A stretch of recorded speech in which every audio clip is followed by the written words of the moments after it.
প্রিয় দর্শক, my food টেকনিকে আপনাদের শুভেচ্ছা ও অভিনন্দন। আজকের ভিডিওতে আমি ভ্যানিলা স্পঞ্জ কেকের রেসিপি শেয়ার করব।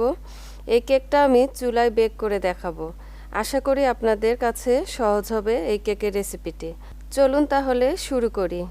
এখানে আমি 4টা ডিমের সাদা অংশ নিয়েছি আর কুসুম আলাদা করে রেখেছি। প্রথমে ডিমের সাদা অংশ কিছুটা বিট করে নিব। আর এই কাজটা আপনি কাঁটা চামচ বা হ্যান্ড হুইস্ক দিয়েও করতে পারেন, তবে সেক্ষেত্রে সময়টা একটু বেশি লাগবে।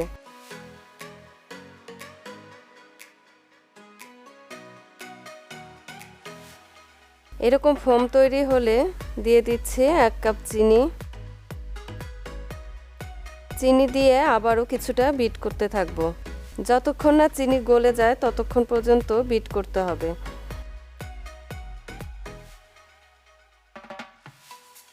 এক পর্যায়ে ডিমের ফোম ভারী হয়ে আসবে আর উপর থেকে ফেললে মিশে যাবে না। তখন দিয়ে দিব ডিমের কুসুমগুলো দিয়ে আবারও কিছুক্ষণ বিট করে নিতে হবে। তারপর দিয়ে দিব 1/2 কাপ সয়াবিন তেল। আপনি চাইলে এখানে 1/2 কাপ বাটার ইউজ করতে পারেন। তেল দিয়ে 20 থেকে 30 সেকেন্ডের মতো বিট করে নিব। বেশিক্ষণ বিট করা যাবে না, তাহলে ফোম বসে যেতে পারে।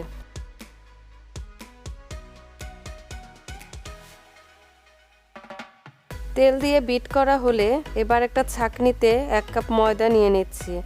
এরপর দিব 1 চামচের থেকে একটু কম বেকিং পাউডার, 1/2 চা চামচ বেকিং সোডা। এবার এই শুকনো উপকরণগুলো ভালো করে চেলে নিতে হবে। একবারে না দিয়ে 2 থেকে 3 বারে মেশাতে হবে। আর এই কাজটা খুব আলতো হাতে করতে হবে। বেশি তাড়াহুড়ো করে মেশাতে যাবেন না, তাহলে ফোম নষ্ট হয়ে যাবে।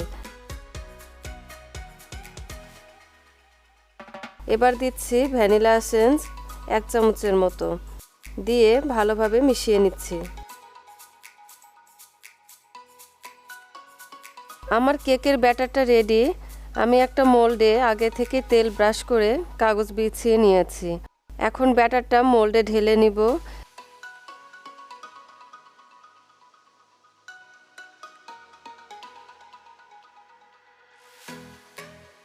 ঢালা হয়ে গেলে মোল্ডটা কয়েকবার এভাবে ট্যাপ করে নিতে হবে, যাতে বড় কোনো এয়ার বাবল থাকলে সেগুলো ফেটে যায়। এবার কেকটা বেক করতে চলে যাচ্ছি। আমি আগে থেকেই চুলায় একটা ভারী প্যান 10 মিনিটের মতো প্রিহিট করতে বসিয়েছিলাম। মাঝে একটা স্ট্যান্ড দিয়েছি। এখন এই কেক মোল্ডটা মাঝখানে দিয়ে ঢাকনা দিয়ে দিচ্ছি। ঢাকনায় কোনো ছিদ্র থাকলে সেটা বন্ধ করে দিতে হবে। একদম লোয়ের চেয়ে একটু বেশি ফ্লেমে আমি কেকটা বেক করব 50 মিনিট। তবে কেকের সাইজ অনুযায়ী সময়টা কম বা বেশি লাগতে পারে। তাহলে ফিরে আসছি 50 মিনিট পর। 50 মিনিট পর কেকটা একটা কাঠি দিয়ে চেক করে নিচ্ছি। কাঠি ক্লিন বের হলে বুঝতে হবে কেকটা হয়ে গেছে। আমার কেকটা হয়ে গেছে। ঠান্ডা হলে মোল্ড থেকে বের করে আপনাদের দেখাচ্ছি। দর্শক, দেখে নিশ্চয়ই বুঝতে পাচ্ছেন কেকটা কতটা সফট হয়েছে। আমি আপনাদের কেটে দেখাচ্ছি। এতটাই সফট হয়েছে যে আমি ধরতেই পাচ্ছি না। আমার আজকের ভিডিওটি যদি ভালো লাগে তাহলে লাইক, কমেন্ট ও শেয়ার করবেন আর সাবস্ক্রাইব করে আমার পাশে থাকবেন। আমার নতুন নতুন ভিডিওর আপডেট পেতে আমাকে ইনস্টাগ্রামে ফলো করুন। ইনস্টাগ্রামের লিংক আমি ডেসক্রিপশন বক্সে দিয়ে দিব।